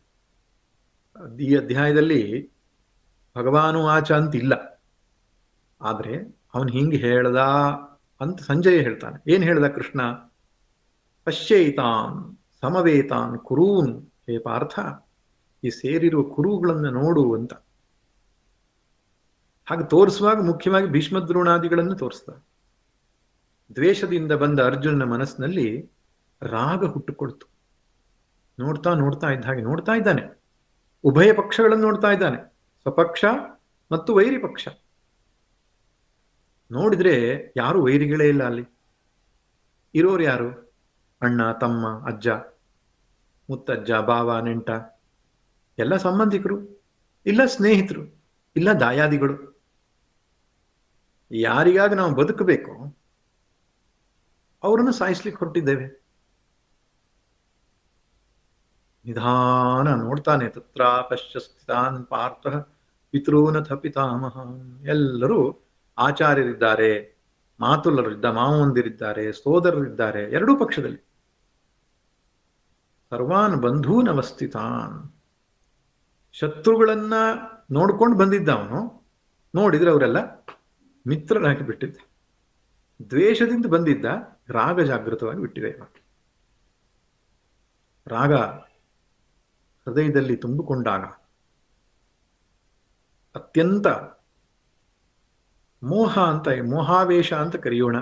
ನಮ್ಮ ಕನ್ನಡ ಭಾಷೆಯಲ್ಲಿ ಮೋಹ, ನನ್ನವರು ಎನ್ನತಕ್ಕಂತಹ ಅಟ್ಯಾಚ್ಮೆಂಟ್ ತೀವ್ರವಾಗಿ ಹೃದಯದಲ್ಲಿ ಹುಟ್ಟುಕೊಂಡು ಬಿಟ್ಟಿದೆ. ತಲೆ ತಿರುಗ್ಲಿಕ್ಕೆ ಶುರುವಾಯ್ತು ಅವನಿಗೆ. ದೃಷ್ಟ್ವೇವಂ ಸ್ವಜನಂ ಕೃಷ್ಣ. ನಮ್ಮವರನ್ನ ನೋಡಿ ಏನಾಗ್ತಾ ಇದೆ? ಸೀದಂತಿ ಮಮ ಗಾತ್ರಾಣಿ. ಶರೀರ ಕುಸಿತಾ ಇದೆ, ಬಾಯಿ ಒಣಗುತ್ತಾ ಇದೆ, ಶರೀರದಲ್ಲಿ ಕಂಪನ ಉಂಟಾಗಿದೆ, ರೋಮಹರ್ಷಣ ಆಗ್ತಾ ಇದೆ, ಕೂದಲು ನಿಬಿರಿ ನಿಲ್ತಾ ಇದೆ, ಕೈಯಿಂದ ಗಾಂಡೀವ ಜಾರಿ ಬೀಳ್ತಾ ಇದೆ. ಯಾವತ್ತೂ ಅರ್ಜುನ ಕೈಯಿಂದ ಗಾಂಡೀವ ಜಾರಿದ್ದೇ ಇಲ್ಲ. ಅಂತಹ ಗಾಂಡೀವ ಜಾರಿ ಬೀಳ್ತಾ ಇದೆ. ತ್ವಚ್ಚ ಪರಿದಕ್ಷ್ಯತೆ, ಚರ್ಮ ಸುಡ್ತಾ ಇದೆ. ಅಂದ್ರೆ ಟೆಂಪರೇಚರ್ ಜಾಸ್ತಿ ಆಗಿದೆ, ಬಾಡಿ ಟೆಂಪರೇಚರ್ ಜಾಸ್ತಿ ಆಗಿದೆ. ಮಾನಸಿಕವಾಗಿ ಅವನು ಕುಗ್ಗಿ ಹೋಗ್ಬಿಟ್ಟಿದ್ದಾನೆ. ನ ಶಕ್ನೋಮಿ ಅವಸ್ಥಾತ್, ನಿಂತ್ಕೊಳ್ಳಿಕ್ ಆಗ್ತಾ ಇಲ್ಲ ಅಂತಾನೆ. ಭ್ರಮತೀವ ಚ ಮೀನ, ತಲೆ ತಿರುಗ್ತಾ ಇದೆ ನನಗೆ. ಅಷ್ಟೇ ನಿಮಿತ್ತಾನಿ ಚ ಪಶ್ಯಾಮಿ, ಅಪಶಕುನಗಳನ್ನೆಲ್ಲ ನೋಡ್ತಾ ಇದ್ದೆ ನಾನು. ಆದ್ದರಿಂದ ನನ್ನ ಹತ್ರ ಯುದ್ಧ ಮಾಡ್ಲಿಕ್ಕೆ ಆಗಲ್ಲ ಕೃಷ್ಣ. ಯಾರಿಗೋಸ್ಕರ ನಾವು ಬದುಕಬೇಕು ಅವರನ್ನು ಕೊಲ್ಲೋದು ಸರಿಯಲ್ಲ, ನನ್ನ ಹತ್ರ ಆಗಲ್ಲ ಅಂತ ಕುಸಿದುಕೊಳ್ತಾನೆ. ಇದು ರಾಗದಿಂದ ಹುಟ್ಟಿದ ಶೋಕ, ದುಃಖದ ಒಂದು ಮನಸ್ಥಿತಿ. ಹಾಗೆ ಆಗತ್ತೆ. ನ್ಯಾಯಾಧೀಶನೊಬ್ಬ ನ್ಯಾಯಾಲಯದಲ್ಲಿ ತೀರ್ಪು ಕೊಡಬೇಕಾಗಿತ್ತು. ಯಾರ್ಯಾರು ಅಪರಾಧಿಗಳಿದ್ದಾರೋ ನಿರ್ದಾಕ್ಷಿಣ್ಯವಾಗಿ ತೀರ್ಪು ಕೊಡ್ತಿದ್ದ. ಇವನಿಗೆ 10 ವರ್ಷ ಜೈಲು, ಇವನಿಗೆ ಶಿರಚ್ಛೇದನ, ಇವನಿಗೆ ಮತ್ತೊಂದು ಮಗದೊಂದು, ಹೀಗೆ. ಒಂದ್ ದಿವಸ ಅವನ ಕಟಕಟೆಯ ಮೇಲೆ ಅವನ ಮಗನೇ ಬಂದು ನಿಲ್ತಾನೆ.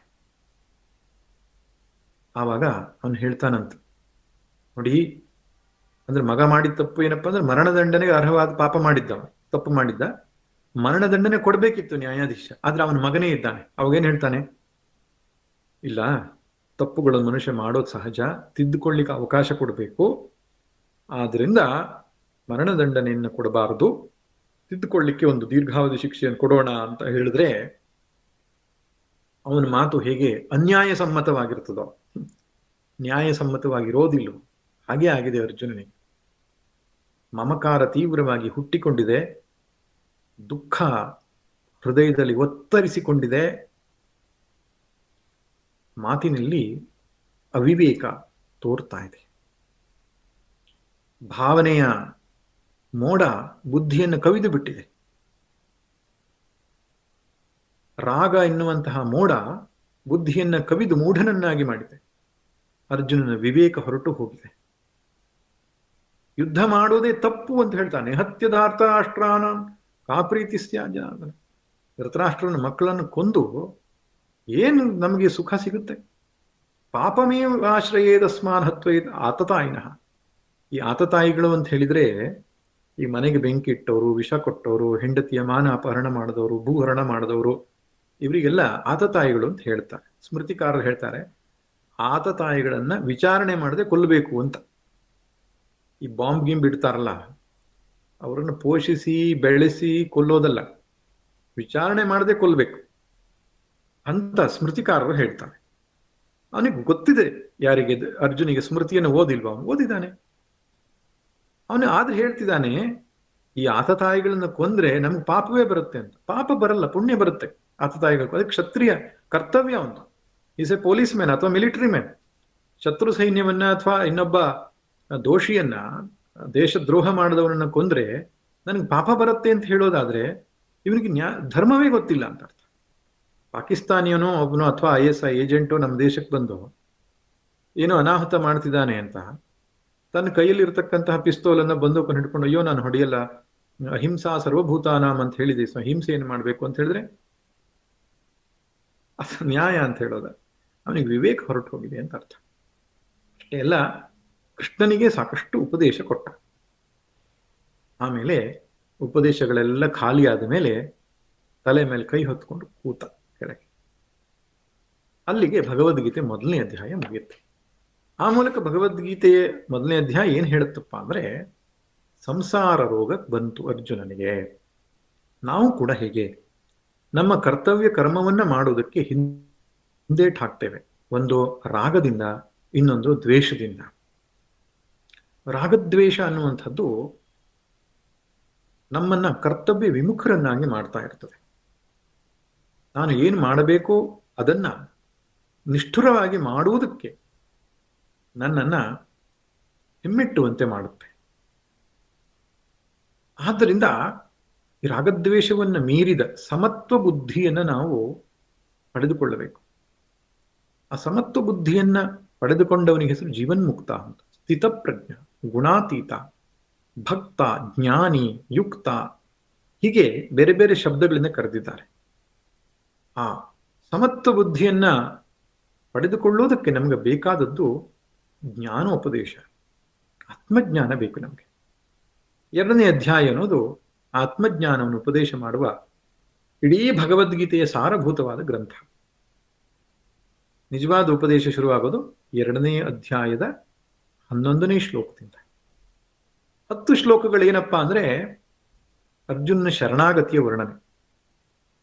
ಆರಂಭದಲ್ಲಿ ಸ್ವಲ್ಪ ಮೋಟಿವೇಶನಲ್ ಸ್ಟೇಟ್ಮೆಂಟ್ಸ್ಗಳಿದೆ. ಕುತಸ್ತ್ವಾ ಕಶ್ಮಲಮಿದಂ ವಿಷಮೇ ಸಮುಪಸ್ಥಿತಂ ಹೀಗೆಂಬುದ ಅನಾರ್ಯಜುಷ್ಟಮಸ್ವರ್ಗ್ಯಂ ನಪುಂಸಕ ಎಂಬುದ ಕರೀತಾನೆ ಅರ್ಜುನಿಗೆ ಕೃಷ್ಣ. ಆದರೂ ಅವನ ಒಳಗಡೆಯಿಂದ ಆ ಕ್ಷಾತ್ರ ತೇಜಸ್ಸು ಜಾಗೃತವಾಗಲ್ಲ. ಕೊನೆಗೆ ಪುನಃ ಇದೇ ಕಾರಣಗಳನ್ನೆಲ್ಲ ಹೇಳ್ತಾನೆ. ಕಾರ್ಪಣ್ಯ ದೋಷೋ ಅಪಹತ ಸ್ವಭಾವ ಶಾಧಿಮಾಂ ತ್ವಾಂ ಪ್ರಪನ್ನ. ನೀನು ಶರಣಾಗಿದ್ದೇನೆ ಕೃಷ್ಣ, ನನ್ನ ಉದ್ಧರಿಸುವಂತ, ನಾನು ನಿನ್ನ ಶಿಷ್ಯನಾಗುತ್ತೇನೆ ಅಂತ ಹೇಳಿದ್ಮೇಲೆ ಪಾರ್ಥಸ್ಯ ಆರತಿ ಆದವನು ಗೀತಾಚಾರ್ಯನಾಗ್ತಾನೆ ಕೃಷ್ಣ. ಅಲ್ಲಿವರೆಗೆ ಪಾರ್ಥ ಸಾರಥಿಯಾಗಿದ್ದ. ರಥದ ಒಡೆಯನಾದ ಅರ್ಜುನ ಗೀತಾಚಾರ್ಯನ ಶಿಷ್ಯನಾಗ್ತಾನೆ. ಈ ರಥ ಮತ್ತು ಸಾರಥಿಯ ಸಂಬಂಧ, ರಥಿಕ ಮತ್ತು ಸಾರಥಿಯ ಸಂಬಂಧ ತಿರುಗಾಗ್ತದೆ, ಉಲ್ಟಾ ಪಲ್ಟಾಗ್ತದೆ. ಆಚಾರ್ಯ ಮತ್ತು ಶಿಷ್ಯ ಸಂಬಂಧವಾಗಿ ಮಾರ್ಪಡ್ತದೆ. ಆಗ ಉಪದೇಶ ಅನ್ನೋದು ಸರಿಯಾಗಿ ನಡೆಯುತ್ತದೆ ಎನ್ನುವುದು ಭಗವದ್ಗೀತೆ ನಮಗೆ ತಿಳಿಸಿಕೊಡ್ತಾ ಇದೆ. ಯಾರು ಗೀತೆಯ ಉಪದೇಶವನ್ನು ಕೇಳ್ತಾರೋ ಅವರು ಶಿಷ್ಯ ಪ್ರಜ್ಞೆಯನ್ನ, ಶಿಷ್ಯ ಭಾವವನ್ನ ಹೊಂದಿರಬೇಕು. ಹಾಗಾದ್ರೆ ಏನು ಉಪದೇಶ ಕೊಟ್ಟ ಅರ್ಜುನ ಅದನ್ನು ವಿಸ್ತಾರವಾಗಿ ಮತ್ತೆ ಮುಂದೆ ಹೇಳಲಿಕ್ಕಿದ್ದಾರೆ. ಅರ್ಜುನನಿಗೆ ಕೃಷ್ಣ ಕೊಟ್ಟ ಉಪದೇಶ ಭಗವದ್ಗೀತೆಯ 2ನೇ ಅಧ್ಯಾಯದಲ್ಲಿ ಪೂರ್ಣ ಇದೆ. ಎಲ್ಲಾ 18 ಅಧ್ಯಾಯವನ್ನ ಹಿಂಡಿದ್ರೆ 2ನೇ ಅಧ್ಯಾಯ ಆರಂಭದಲ್ಲಿ ಜ್ಞಾನ ಯೋಗವನ್ನ ಅಥವಾ ಸಾಂಖ್ಯ ಯೋಗವನ್ನು ಉಪದೇಶ ಮಾಡ್ತಾನೆ. ಸಾಂಖ್ಯ ಅಂದ್ರೆ ಜ್ಞಾನ ಅಂತ ಅರ್ಥ. ಸಮ್ಯಕ್ ಖ್ಯಾಯತೆ ಜ್ಞಾಯತೆ ಅನೇನ ಇತಿ ಸಾಂಖ್ಯ. ಯಾವುದರಿಂದ ಪರಮಾತ್ಮ ಸ್ವರೂಪವನ್ನ ಚೆನ್ನಾಗಿ ತಿಳಿಲಿಕ್ಕೆ ಸಾಧ್ಯ ಇದೆಯೋ ಆ ಜ್ಞಾನಕ್ಕೆ ಸಾಂಖ್ಯ ಅಂತ ಹೆಸರು. ಖ್ಯಾ ಧಾತುವಿಗೆ ಹೆಸರು ಅರಿಯೋದು, ತಿಳಿಯೋದು ಅಂತ ಅರ್ಥ. ಆದ್ದರಿಂದ ಸಾಂಖ್ಯ ಯೋಗ ಅಂದ್ರೆ ಜ್ಞಾನ ಯೋಗ ಅಂತಾನೆ ಅರ್ಥ. ಆರಂಭದ 11ನೆಯ ಶ್ಲೋಕದಿಂದ ಆರಂಭ ಮಾಡಿ ಭಗವಂತನು 38ನೇ ಶ್ಲೋಕದ ತನಕ ಸಾಂಖ್ಯ ಯೋಗವನ್ನು ಉಪದೇಶ ಮಾಡ್ತಾನೆ. ಆರಂಭದ 11ರಿಂದ 25 ತನಕ ಆತ್ಮನ 6 ಲಕ್ಷಣಗಳನ್ನು ಹೇಳ್ತಾನೆ. ಆತ್ಮನ ನಿತ್ಯತ್ವ, ಸತ್ಯತ್ವ, ಸರ್ವವ್ಯಾಪಕತ್ವ, ಅಪ್ರಮೇಯತ್ವ, ನಿರ್ವಿಕಾರತ್ವ, ಅಕರ್ತ, ಅಭೋಕ್ತೃತ್ವ, ಈ 6 ಲಕ್ಷಣಗಳಿಂದ ಆತ್ಮಸ್ವರೂಪವನ್ನು ವರ್ಣಿಸ್ತಾನೆ. ಆಮೇಲೆ ಈ ಆಧ್ಯಾತ್ಮಿಕ ದೃಷ್ಟಿಯಿಂದ ಅರ್ಜುನಿಗೆ ಹೇಳಿ ಆದ್ಮೇಲೆ ಅದರಿಂದಲೂ ಏನೂ ಕೆಲಸ ಆಗಲಿಲ್ಲ ಅಂತ ಗೊತ್ತಾಯಿತು ಅವನಿಗೆ. ಅಭ್ಯುಪೇತ್ಯವಾದವನ್ನ ಮಾಡ್ತಾನೆ. ಅಭ್ಯುಪೇತ್ಯವಾದ ಅಂದ್ರೆ ಲೆಟಸ್ಟೇಕ್ ಅಂತ ಇನ್ನೊಬ್ಬರ ಸಿದ್ಧಾಂತವನ್ನ. ಒಂದೊಮ್ಮೆ ಆತ್ಮ ಹುಟ್ಟುತ್ತಾನೆ, ಆತ್ಮನಾಶ ಆಗ್ತಾನೆ ಅಂತ ಅಂದ್ಕೊಂಡ್ರು ನೀ ದುಃಖಿಸಬಾರದು ಅಂತ. ಯಾವ ಕಾರಣಕ್ಕೂ ಮನುಷ್ಯ ದುಃಖಿಸಬಾರದು ಅನ್ನೋದೇ ಭಗವದ್ಗೀತೆಯ ಆರಂಭದಲ್ಲಿ ಪದೇ ಪದೇ ಕೃಷ್ಣ ಹೇಳ್ತಾನೆ. ಅದರಿಂದ ಒಬ್ಬರು ಮಹಾತ್ಮರು ಇದು ಅಶೋಕೋಪನಿಷತ್ತು 2ನೇ ಅಧ್ಯಾಯ ಅಶೋಕೋಪನಿಷತ್ತು ಅಂತ ಹೇಳ್ತಾ ಇದ್ರು. ಅಭಿವ್ಯಕ್ತಿವಾದವನ್ನು ಹೇಳಿದ ಮೇಲೂ ಅರ್ಜುನ ಏನೂ ಉತ್ಸಾಹ ತೆಗೆದುಕೊಳ್ಳದೆ ಇದ್ದಾಗ ಸ್ವಧರ್ಮದ ಮಹತ್ವವನ್ನು ಹೇಳ್ತಾನೆ. ಕ್ಷತ್ರಿಯನಾಗಿ ನೀನು ಕರ್ತವ್ಯಪ್ಪ ಅದನ್ನು ಮಾಡು. ಅದಕ್ಕೂ ಕೂಡ ಅವನು ಉತ್ಸಾಹ ಪಡ್ಕೊಳ್ಳದೆ ಇದ್ದಾಗ ಲೌಕಿಕ ಸಿದ್ಧಾಂತವನ್ನು ಹೇಳ್ತಾನೆ. ಅಂದ್ರೆ ಲೋಕಾಪವಾದ. ನಿನಗೆ ಕೆಟ್ಟ ಹೆಸರು ಬರ್ತದಪ್ಪ, ಯುದ್ಧ ರಂಗದಿಂದ ಓಡೋದ ಅರ್ಜುನ ಅಂತ ಹೇಳ್ತಾರೆ, ಹೆದರ್ಕೊಂಡು ಓಡೋದ ಅಂತ ಹೇಳ್ತಾರೆ ಹೊರತು ನಿಂಗೆ ವೈರಾಗ್ಯ ಬಂತು ಹೋದ ಅಂತ ಹೇಳಲ್ಲ. ಲೌಕಿಕವಾದದಿಂದ ಮತ್ತೆ ಪ್ರಯತ್ನಿಸ್ತಾನೆ. ಅದು ಆಗಲಿಲ್ಲದಾಗ ಯೋಗ ದೃಷ್ಟಿಯನ್ನು ಇಟ್ಕೊಂಡು ಮಾತಾಡ್ತಾನೆ. ಯೋಗ ಅಂದ್ರೆ ಕರ್ಮಯೋಗ ದೃಷ್ಟಿ. ಕೊನೆಗೆ 39ನೇ ಶ್ಲೋಕದಿಂದ ಹಿಡಿದು 43ನೇ ಶ್ಲೋಕ ತನಕ ಕರ್ಮಯೋಗವನ್ನ ವರ್ಣಿಸ್ತಾನೆ. ಇನ್ನು ಕೊನೆಯದಾಗಿ 39ನೇ ಶ್ಲೋಕದಿಂದ 53ರ ತನಕ ಕರ್ಮಯೋಗವನ್ನು ಹೇಳ್ತಾನೆ. ಕೊನೆಗೆ ಅರ್ಜುನಿಗೆ ಒಂದು ಪ್ರಶ್ನೆ ಬರುತ್ತೆ, ಸ್ಥಿತಪ್ರಜ್ಞನ ಲಕ್ಷಣವನ್ನು ತಿಳಿದುಕೊಳ್ಳಬೇಕು ಅಂತ. ಆಗ 55ರಿಂದ ಅಧ್ಯಾಯ ಪರಿಸಮಾಪ್ತಿ ಅಂದ್ರೆ 72ರ ತನಕ 18 ಶ್ಲೋಕಗಳಲ್ಲಿ ಸ್ಥಿತಪ್ರಜ್ಞನ ಲಕ್ಷಣವನ್ನು ಹೇಳ್ತಾನೆ. ಈ ಮೂಲಕವಾಗಿ 4 ಮುಖ್ಯ ವಿಷಯಗಳಲ್ಲಿ ಚರ್ಚಿತವಾಗಿದೆ. ಅರ್ಜುನನ ಶರಣಾಗತಿ, ಜ್ಞಾನಯೋಗ, ಕರ್ಮಯೋಗ, ಸ್ಥಿತಪ್ರಜ್ಞ ಲಕ್ಷಣ. ಇದನ್ನ ನಮ್ಮ ಶಾಸ್ತ್ರಕಾರರು ಸಂಕ್ಷೇಪ ವಿಸ್ತಾರ ಪದ್ಧತಿ ಅಂತ ಹೇಳ್ತಾರೆ. ಯಾವುದೇ ಸಂಗತಿಯನ್ನಾದ್ರೂ ಕೂಡ ಆರಂಭದಲ್ಲಿ ಹೇಳಿಬಿಡ್ಬೇಕು ಪೂರ್ಣ. ರಾಮಾಯಣದಲ್ಲೂ ನೋಡ್ತೇವೆ ನಾವು, ಶತಶ್ಲೋಕಿ ಅಂತ ಸಂಕ್ಷೇಪ ರಾಮಾಯಣ ಅಂತ ಏನಿದೆ, ಇಡೀ ರಾಮಾಯಣದ ಸಾರ ಅದು. ಹಾಗೆ ಕೆಲವು ಉಪನಿಷತ್ತುಗಳಲ್ಲೂ ನೋಡ್ತೇವೆ, ಆರಂಭದ ಕೆಲವು ಮಂತ್ರಗಳಲ್ಲಿ ಹೇಳಬೇಕಾದನ್ನು ಪೂರ್ತಿ ಹೇಳಿಬಿಡ್ತಾರೆ, ಆಮೇಲೆ ಅದನ್ನು ವಿಸ್ತಾರ ಮಾಡ್ತಾರೆ, ಕೊನೆಗೆ ಮತ್ತೊಂದ್ಸಲ ಸಂಕ್ಷೇಪ ಮಾಡ್ತಾರೆ. ಹಾಗೆ 2ನೇ ಅಧ್ಯಾಯ ಅನ್ನೋದು ಭಗವದ್ಗೀತೆಯ ಸಾರ, 18ನೇ ಅಧ್ಯಾಯ ಅನ್ನೋದು ಉಪಸಂಹಾರ, ಮಧ್ಯದಲ್ಲಿ ಇರುವುದು ಏನಪ್ಪಾ ಅಂದ್ರೆ 2ನೇ ಅಧ್ಯಾಯದ ವಿಸ್ತಾರ. ಆದ್ರಿಂದ ವ್ಯಾಸ ಸಮಾಸ ಪದ್ಧತಿ ಅಂತಲೂ ಕರೀತಾರೆ. ಸಂಕ್ಷೇಪ ವಿಸ್ತಾರ ಅಂದ್ರೆ ಚುಟುಕಾಗಿ ಹೇಳೋದು, ವಿಸ್ತಾರ ಮಾಡೋದು. ಅದನ್ನೇ ಸಮಾಸ ವ್ಯಾಸ ಪದ್ಧತಿ. ಸಮಾಸ ಅಂದ್ರೆ ಸಂಕ್ಷೇಪ, ವ್ಯಾಸ ಅಂದ್ರೆ ವಿಸ್ತಾರ. ನಮ್ಮ ನ್ಯೂಸ್ ಬುಲೆಟಿನ್ಗಳಲ್ಲಿ ವಾರ್ತೆ ಓದುವುದು ಹಾಗೆ ಅಂತೆ. ಆರಂಭದಲ್ಲಿ ಮುಖ್ಯಾಂಶಗಳು ಅಂತ ಹೇಳಿ 4-5 ಮುಖ್ಯಾಂಶಗಳನ್ನು ಹೇಳ್ತಾರೆ, ಆಮೇಲೆ ಒಂದೊಂದೇ ಮುಖ್ಯಾಂಶವನ್ನು ವಿಸ್ತಾರ ಮಾಡ್ತಾರೆ, ಕೊನೆಯಲ್ಲಿ ಮತ್ತೊಮ್ಮೆ ಮುಖ್ಯಾಂಶಗಳು ಅಂತ ಹೇಳಿ ಮುಗಿಸ್ತಾರೆ. ಹಾಗೆ ನಮ್ಮ ಶಾಸ್ತ್ರಗಳೆಲ್ಲ ಕೂಡ ಉಪಕ್ರಮ ಉಪಸಂಹಾರಗಳ ಈ ವ್ಯವಸ್ಥೆಯಲ್ಲಿ ಹೋಗುವಂತಹದ್ದು. ಉಪಕ್ರಮದಲ್ಲಿ ಹೇಳಬೇಕಾದನ್ನಷ್ಟು ಹೇಳಿದೆ. ಭಗವದ್ಗೀತೆ 2ನೇ ಅಧ್ಯಾಯ ಒಂದು ರೀತಿ ಉಪನಿಷತ್ತಿನ ಸಾರ. ಆದ್ದರಿಂದ ಆ ಅಧ್ಯಾಯವನ್ನ ನೀವು ಮುಂದೆ ಚಿಂತನೆ ಮಾಡಲಿಕ್ಕಿದ್ದೀರಿ. ಶ್ರೇಷ್ಠವಾದಂತಹ ಒಂದು ಶಾಸ್ತ್ರ. ಶಾಸ್ತ್ರ ಎಂಬ ಶಬ್ದ ಭಗವಂತನೇ ಗೀತೆಯಲ್ಲಿ ಕರೆದಿದ್ದಾನೆ. ಗೀತಾ ಶಾಸ್ತ್ರ ಆಯ್ತು. ಶಾಸ್ತ್ರ ಎಂಬ ಮಾತಿಗೆ ಅರ್ಥ ಏನು? ಶಾಸನಾತ್ ಶಾಸ್ತ್ರಂ ಅಥವಾ ಶಂಸನಾತ್ ಶಾಸ್ತ್ರಂ ಅಂತ. ಶಾಸ್ತ್ರ ಶಬ್ದಕ್ಕೆ 2 ವ್ಯುತ್ಪತ್ತಿದೆ. ಶಂಸನ ಅಂತ ಹೇಳಿದ್ರೆ ವಸ್ತುವಿನ ಯಥಾರ್ಥ ಸ್ವರೂಪವನ್ನು ತೋರಿಸಿಕೊಡುವುದು ಶಾಸ್ತ್ರ. ಅದನ್ನ ಏನು ಅಥಾತೋ ಬ್ರಹ್ಮ ಜಿಜ್ಞಾಸ,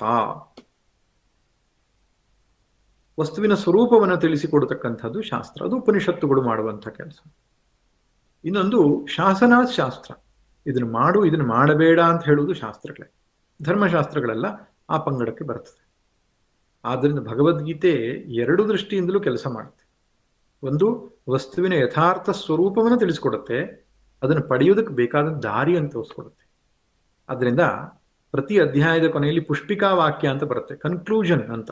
ಓಂ ತತ್ಸತ್ ಬ್ರಹ್ಮವಿದ್ಯಾಯಾಮ್ ಯೋಗಶಾಸ್ತ್ರೇ ಕೃಷ್ಣಾರ್ಜುನ ಸಂವಾದೆ ಸಾಂಖ್ಯ ಯೋಗೋ ನಾಮ ದ್ವಿತೀಯೋಧ್ಯಾಯ. ಇದು ಕೂಡ ಮಹಾಭಾರತದಲ್ಲಿ ಇರ್ತಕ್ಕಂಥದ್ದಲ್ಲ, ತದನಂತರ ಆಚಾರ್ಯರು ಸೇರಿಸಿರ್ತು. ಅದರಲ್ಲಿ ಸಾಂಖ್ಯಯೋಗೆ ಅದಕ್ಕಿಂತ ಮುಂಚೆ ಉಪನಿಷತ್ತಾದ ಯೋಗಶಾಸ್ತ್ರೇ ಬ್ರಹ್ಮವಿದ್ಯಾಯಾಮ್ ಯೋಗಶಾಸ್ತ್ರ, 2 ಶಬ್ದ ಇದೆ. ಈ ಬ್ರಹ್ಮವಿದ್ಯಾ ಮತ್ತು ಯೋಗಶಾಸ್ತ್ರ ಅಂತ ಕರೆದಿದ್ದಾರೆ. ಅದರಿಂದ ಆತ್ಮವನ್ನ ತಿಳಿಸುವ ಬ್ರಹ್ಮವಿದ್ಯೆಯೂ ಇದೆ, ಅದನ್ನು ಪಡೆಯಬೇಕಾದ ದಾರಿ ಕರ್ಮಯೋಗ, ಉಪಾಸನಾ ಯೋಗ, ಶ್ರವಣ ಮನನ ನಿಧಿಧ್ಯಾಸನ ಇವುಗಳನ್ನು ಕೂಡ ತಿಳಿಸಿಕೊಡೋದ್ರಿಂದ ಯೋಗಶಾಸ್ತ್ರವೂ ಆಗಿದೆ ಅಂತ ಹೇಳ್ತಾ, ಇಂತಹ ಅನುಪಮವಾದ ಭಗವದ್ಗೀತಾ ಚಿಂತನೆಯ ನಡೀಲಿ, ಎಲ್ಲ ಕಡೆಯಲ್ಲಿಯೂ ನಡೀಲಿ. ಭಗವದ್ಗೀತೆಯ ಚಿಂತನೆಯನ್ನು ಮಾಡ್ತಾ ಅದನ್ನು ಜೀವನದಲ್ಲಿ ಅನುಷ್ಠಾನಕ್ಕೆ ತರ್ತಾ ನಮ್ಮ ಬದುಕು ಕೃತಾರ್ಥವಾಗಲಿ. ನನಗೂ ಕೂಡ ಇನ್ನೊಂದು ಭಗವದ್ಗೀತೆಯ ಆನ್ಲೈನ್ ತರಗತಿ ಇದೆ. ನಿಮ್ಮ ಮುಂದಿನ ಎಲ್ಲ ತರಗತಿಗಳು ಚೆನ್ನಾಗಿ ನಡೀಲಿ. ಭಗವಂತನು ಅದನ್ನು ಅರ್ಥ ಮಾಡಿಕೊಳ್ಳುವ, ಹೇಳುವ ಶಕ್ತಿ ಇಬ್ಬರಿಗೂ ಕೊಡಲಿ ಅಂತ ಗುರು ಪರಂಪರೆಯಲ್ಲಿ ಪ್ರಾರ್ಥನೆ ಮಾಡಿ ನನ್ನ ಮಾತನ್ನು ಮುಗಿಸ್ತೇನೆ. ಓಂ ಶಾಂತಿ ಶಾಂತಿ ಶಾಂತಿ. ಹರಿ ಓಂ. ಹರಿ ಓಂ ಸ್ವಾಮೀಜಿ. ಧನ್ಯವಾದಗಳು, ಅನಂತ ಧನ್ಯವಾದಗಳು. ತಮ್ಮ ಭಗವದ್ಗೀತೆ ಕ್ಲಾಸ್ದು ನನ್ಗೆ ಒಂದು ಲಿಂಕ್ ಕಳಿಸಿದ್ರೆ ಇವ್ರು ಯಾರಾದ್ರೂ ಜಾಯಿನ್ ಆಗ್ಬೇಕು ಅಂದ್ರೆ, ನಾನು ಕನ್ನಡದಲ್ಲೇ ಇರೋದ್ರಿಂದ ಕನ್ನಡದಲ್ಲೇ ಬೇಕು ಇವ್ರಿಗೂ ಕೂಡ, ಅದನ್ನ ಶೇರ್ ಮಾಡ್ತೀನಿ ಸ್ವಾಮಿ. ಆಗ್ಲಿ. ಹರಿ ಓಂ. ಎಲ್ರಿಗೂ ಹರಿ ಓಂ. ಹರಿ ಓಂ ಸ್ವಾಮೀಜಿ. Thank you.